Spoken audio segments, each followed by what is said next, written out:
Hai, perkenalkan nama saya Maria Giovanni Nindamalo dengan NIM 2008 300049 kelas 4B dari Fakultas Teknologi Informasi jurusan Sistem Informasi Universitas Merdeka Malang. Di sini saya akan menjelaskan tentang UML bagian Sistem Informasi Perpustakaan. Pertama, saya akan menjelaskan apa itu UML. UML atau Unified Modeling Language adalah suatu metode dalam pemodelan secara visual yang digunakan sebagai sarana perancangan sistem berorientasi objek. UML juga dapat digunakan sebagai alat transfer ilmu tentang sistem aplikasi yang akan dikembangkan dari developer satu ke developer lainnya. UML sangat penting bagi sebagian orang karena UML berfungsi sebagai bridge atau jembatan penerjemah antara pengembang sistem dengan pengguna. Disinilah pengguna dapat memahami sistem yang nantinya akan dikembangkan. Oke, yang pertama saya akan menjelaskan tentang use case diagram. Di sini dalam use case diagram itu ada dua aktor.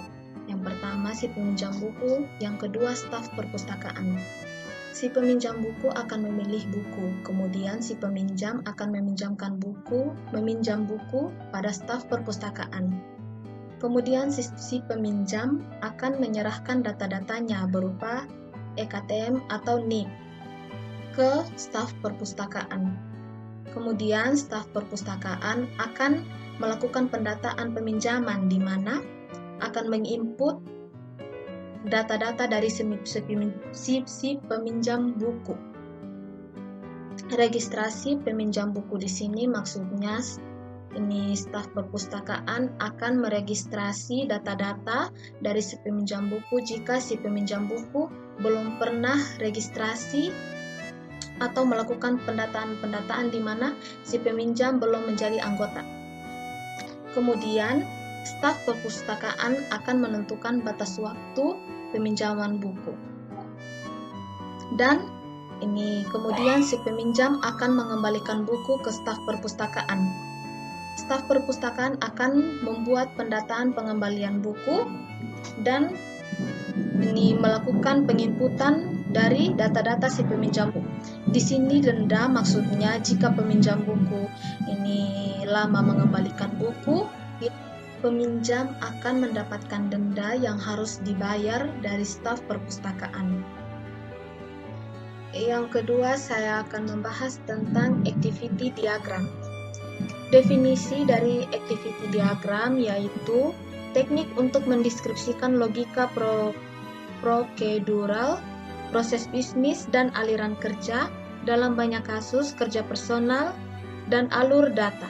Activity diagram menggambarkan berbagai alir aktivitas dalam sistem yang sedang dirancang, bagaimana masing-masing alir berawal, decaytion yang mungkin terjadi, dan bagaimana mereka berakhir.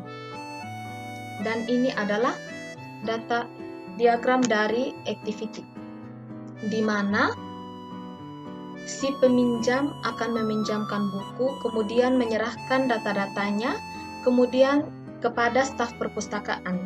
Staf perpustakaan akan menerima data-data tersebut, kemudian di input data akan menginput data-data si peminjam.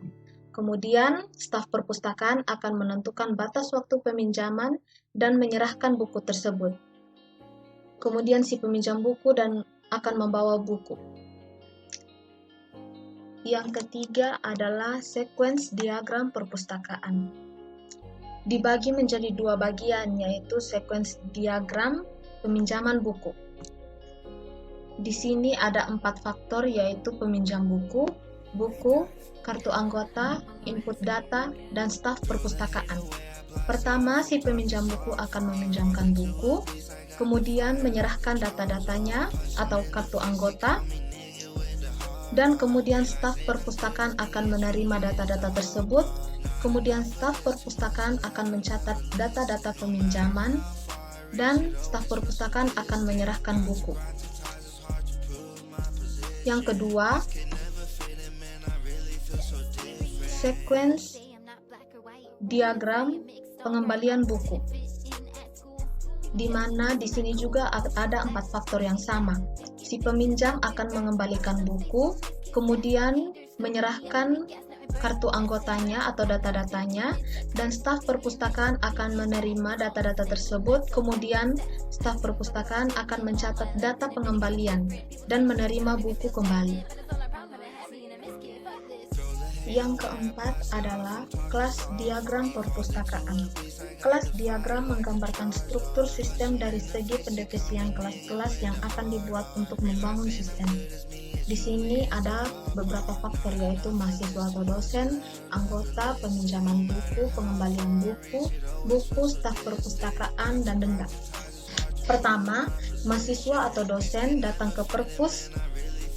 Sebelumnya, mahasiswa dan dosen harus memiliki NIM atau NIP. Kemudian jika mereka ingin mendaftarkan sebagai anggota, mereka harus memiliki ID anggota dan nama anggota. Kemudian pada faktor peminjaman buku, mereka akan melakukan input transaksi, di mana akan ditulis data-data mereka, tanggal pinjam buku, dan tanggal kembali. Kemudian saat pengembalian buku, mereka akan melakukan proses-proses berikut, di mana akan menginput data-data mereka. Kemudian jika mereka lambat untuk mengembalikan buku, mereka akan dikenakan denda, dan staf perpustakaan ini akan menghitung denda-denda tersebut. Pada faktor buku, staf perpustakaan akan menulis kode buku, judul buku, pengarang, penerbit, kemudian akan menginput data-data buku tersebut. Nah, pada staf perpustakaan, jika mereka ingin menginput anggota atau update data anggota, mereka harus memiliki kode petugas dan nama petugas. Pada faktor denda ini,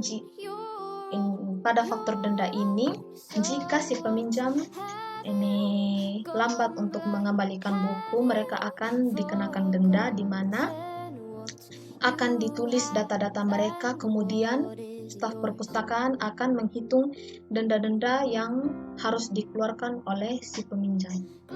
Sekian dari saya harap video singkat ini akan membantu teman-teman yang membutuhkan. Terima kasih.